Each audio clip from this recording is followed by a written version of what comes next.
সাংবাদিকদের সাথে সৌজন্য সাক্ষাৎ ও মতবিনিময় করেছেন পাবনার নবাগত পুলিশ সুপার মোর্তজা আলী খান।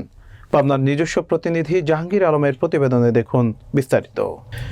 বৃহস্পতিবার সকাল 11টায় পুলিশ সুপার কার্যালয়ের কনফারেন্স রুমে এক মতবিনিময় সভার আয়োজন করা হয়। মতবিনিময়ের সময় সাংবাদিকরা পাবনার বিভিন্ন সমস্যা তুলে ধরে সমাধানের জন্য নবাগত পুলিশ সুপারের দৃষ্টি আকর্ষণ করেন। নবাগত পুলিশ সুপার সমস্যাগুলোর কথা মনোযোগ সহকারে শোনেন এবং সমাধানের আশ্বাস দেন।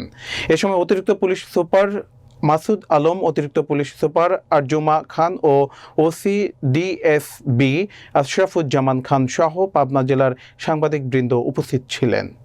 প্রেস আর পুলিশ অঙ্গাঙ্গিভাবে জড়িত।